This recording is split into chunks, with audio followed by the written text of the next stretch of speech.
Before we get started, does anyone want to get out?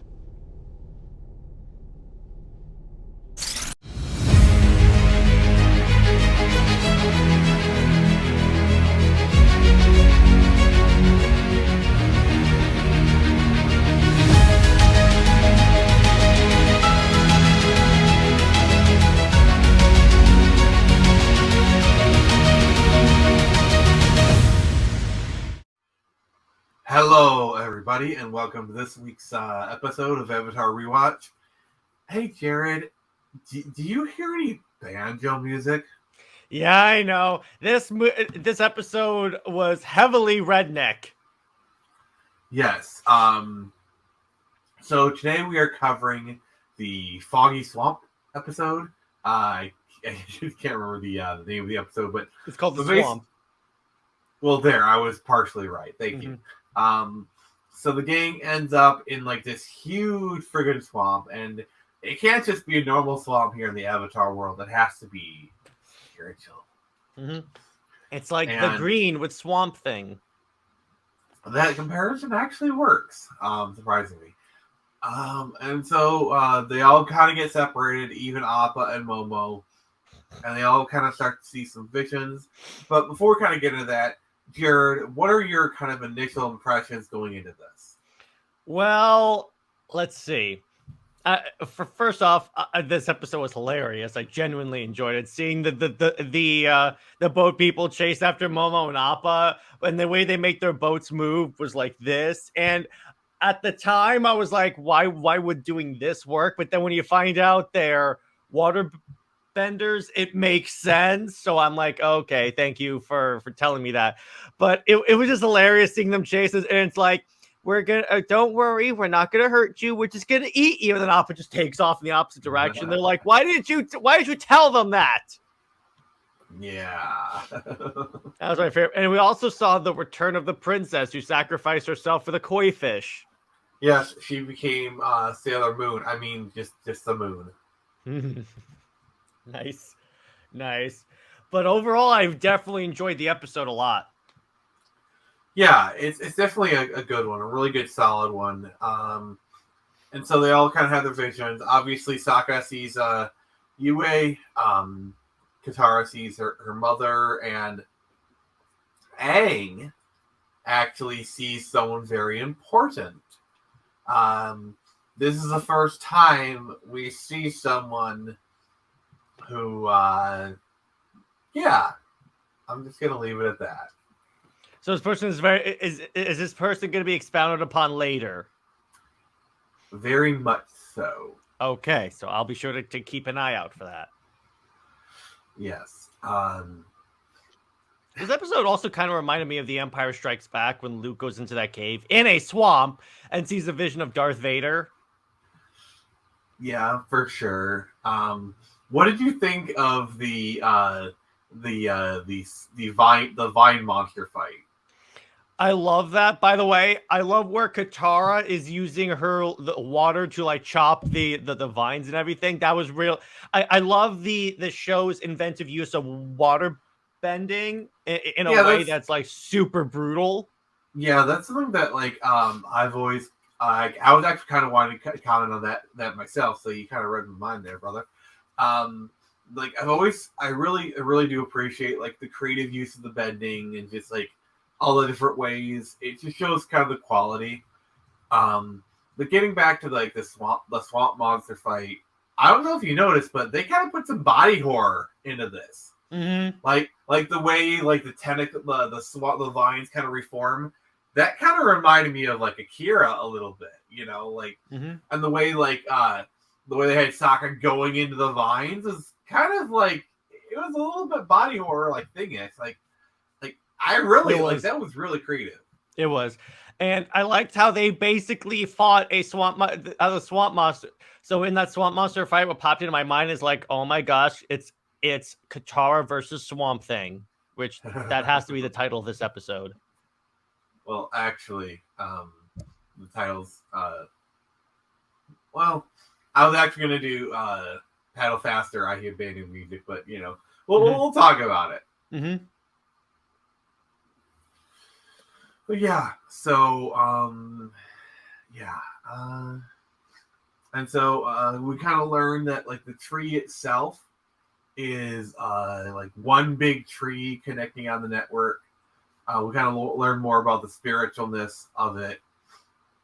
Um, like yeah, and what do you think of the Foggy Swamp tribe? We haven't really touched upon them that much. They're the Rednecks, right? Yes. Yeah, I thought they were kind of funny, and I love where they're like, "Oh, you're a waterbender. That means we're kin." I love Sokka's look. Like, oh, please no. I also love where Sokka gets an elbow leech on his arm, and he goes, "Where is it?" And then Sokka goes, "Where do you think?" And then where he goes, "Why are things always attaching themselves to me?" Well, Sokka's a stud in this show. I mean, seriously. Mm-hmm. Have you seen the people he pulls? Like, dear God. Mm-hmm.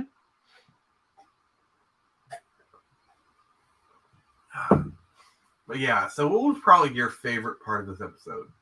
The battle against Swamp Thing. Yes, I'm calling that monster Swamp Thing. Because again, very inventive use of bending, which I love with this, because you instead of just constantly blasting the thing with water, they're using water like Mera and Aquaman, except they're not crap in the bed, but that's besides the point. But my point is they're using. I like when shows you creatively use superpowers. You can tell that they put a lot of thought into this. Mm-hmm. I would agree.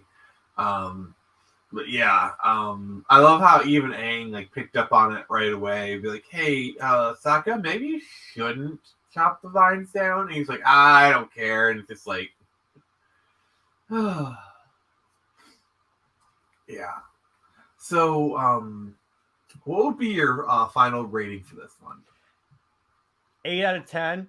I love the action. Love the again the use of bending. Like how each of the visions were important for the characters, like growth and like development. It's like even Katara saw her mom, so I enjoyed that. And yeah, and I love the scene of the swamp tribe. That's what I'm going to call them, chasing after Momo and Appa, and like they're and like and all that. I definitely enjoyed that, and yeah, it's a solid 8 out of 10. What about you? I'd probably give this one about the same, maybe an 8.5. Really good. So, the next episode is Avatar Day, and you are going to really love that one. Can I summon through it right now? Oh yeah, the next episode we'll be meeting I believe. Sorry. Yep. The next episode we will be meeting Avatar Kyoshi, and so your favorite voice actress will be there. Mm-hmm. Oh yay! Let's just say it's going to Hale. Mm-hmm. Yes. So yes, Jennifer Hale voices Avatar Kyoshi, and this might be. I'm just gonna say this. This might be Jared's. The next episode is probably gonna be Jared's favorite episode yet. Yes, you could say drinks are on me. Yes. So yeah, what do you think of book 2 so far? Oh, I'm very much enjoying this. I'm enjoying this more than 1, honestly. Well, let me be clear. I still loved book 1, but book 2 is just solid so far. Yeah, I mean, book 1 is good, but I think by book 2 is really when they found their footing, kind of found their stride and whatnot. And I feel like, I mean, book 3 is great. I just feel like book 2 is really Avatar. It's most well, yeah, here's the thing too. They don't have to introduce as much, so they don't have to spend so much time world building. They still do that, but they don't spend as much time as they did in part 1 in book 1 because they don't have to. They can focus more on giving us more of these characters that we've grown to love in the past, like 1 1/4 seasons. Yeah, and trust me, if you think the show is good now, just wait 2 episodes and then we introduce a very important member of the gang. Is she like all the way on that side of the banner right here? Yeah, we really need a better banner, I gotta say, but whatever. Mm-hmm. But yeah, the episode after this one is the Blind Bandit, and oh yeah, the Boulder is conflicted about whether or not to skip. I'm kidding. You may want to pick some drops from that episode because saying "oh yeah" might actually work well.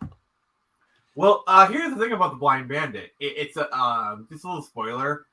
It actually deals with wrestling, bending wrestling. Oh wow! And that's awesome.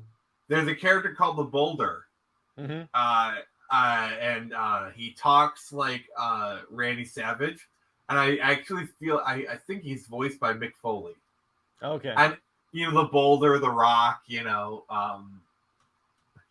like the Boulder is conflicted about hurting a little girl. So do they answer the question? Do you want to know what the Boulder's cooking?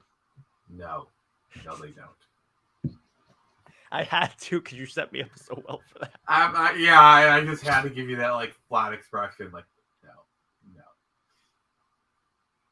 no. There you go. All right, so I believe we've filled that space enough, and so yeah, this is Jared. Thank you for going. Okay, final thoughts on this episode. Solid episode.